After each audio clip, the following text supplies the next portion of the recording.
The shots that rang out early Tuesday morning were an all too familiar sound for those who live in the bridge at Harris Ridge Apartments. A lot of gunshots, like about 6 or 7. Well, I was asleep, but I just heard a lot of shooting, like a boom, like an explosion. When you walked out, what'd you say? No, I didn't go out. I stayed in the house. I just looked out the blinds. And then when I looked out the blinds, I heard it again. Blue. 14-year-old girl who was shot at a Northeast Austin apartment complex early this morning has died.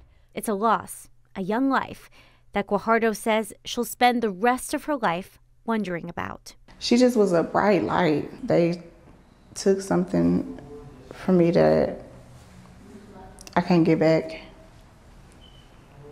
And they took something from everybody. They took something from this world because I don't know what she would have or could have been.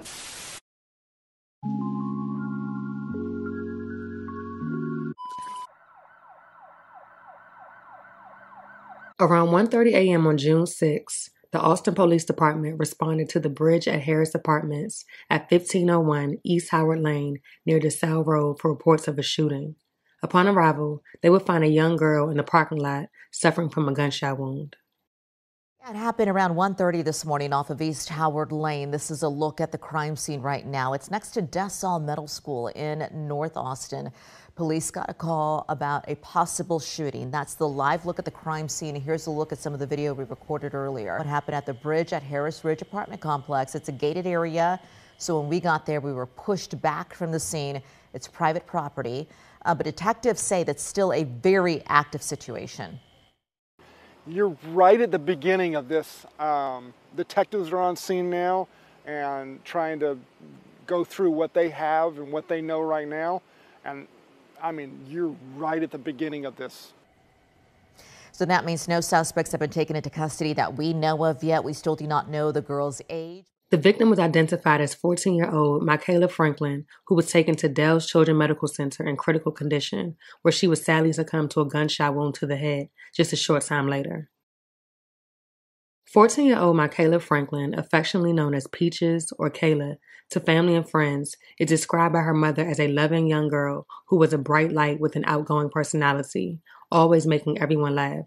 Most importantly, Mikalah was a protector, always overprotective of those she loved, especially her mother and siblings. Sadly, on the night of her murder, Mikalah was doing just that, protecting her 5-year-old brother from a hail of gunshots. According to her mother, Mikalah, along with some of her siblings, were walking a friend outside to a rideshare driver.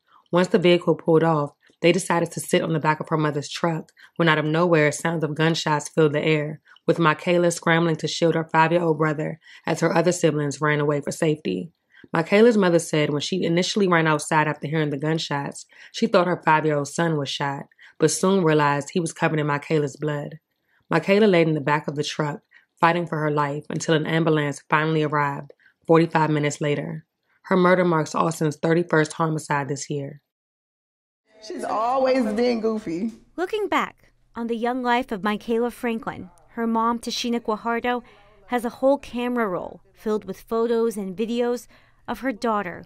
She's an animal lover. Oh. A daughter who Guajardo says served as the backbone in a family of 6 kids. Her name's Mikalah.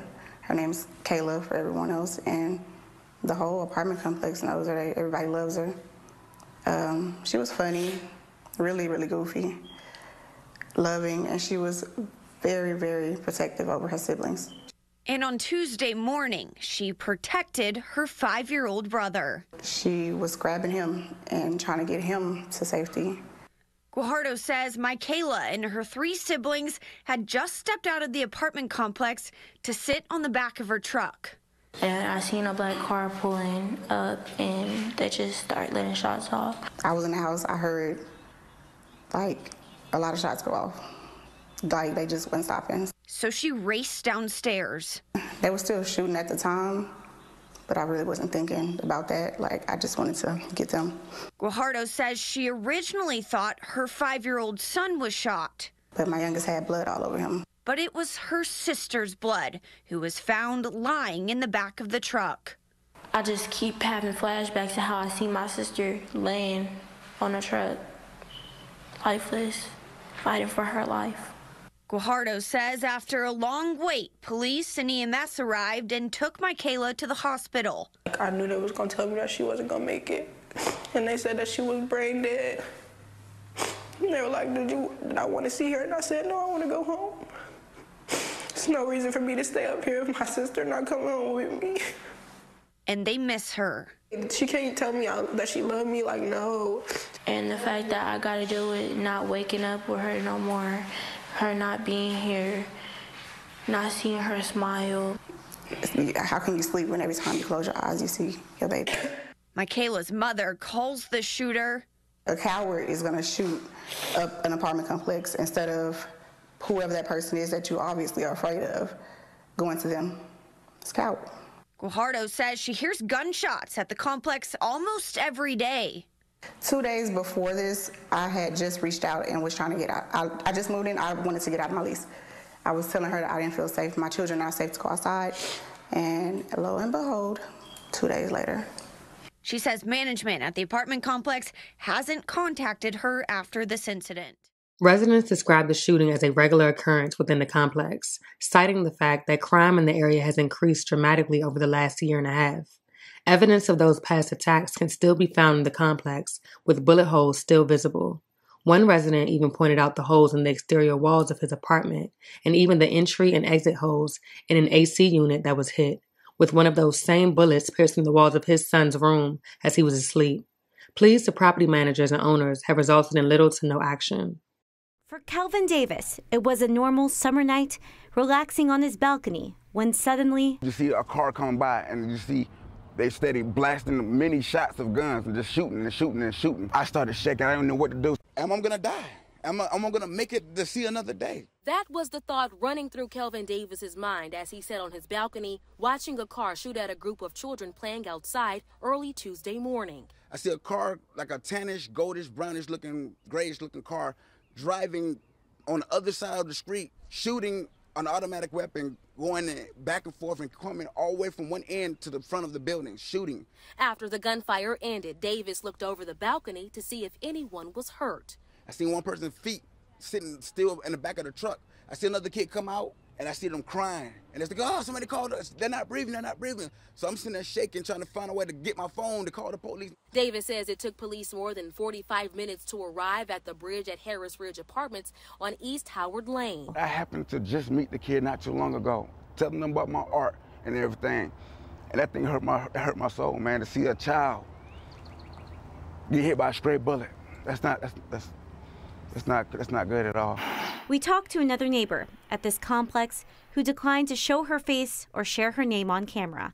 Her daughter is a friend of Akira Ross, the 24-year-old who died on Friday after a shooting at a Cedar Park gas station. To see that baby laying there, that was just like devastating, of seeing a repeat of what happened last Friday when I got that phone call saying that my daughter's friend was, had got killed. There's a plea this neighbor is making, not just as a resident, but also as a mother. I just want them to stop the violence. I mean, it's too much. You're taking babies left and right, and they don't have the right to take nobody's life. How bad has it gotten?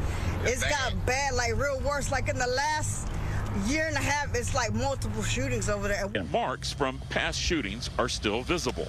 Bullet.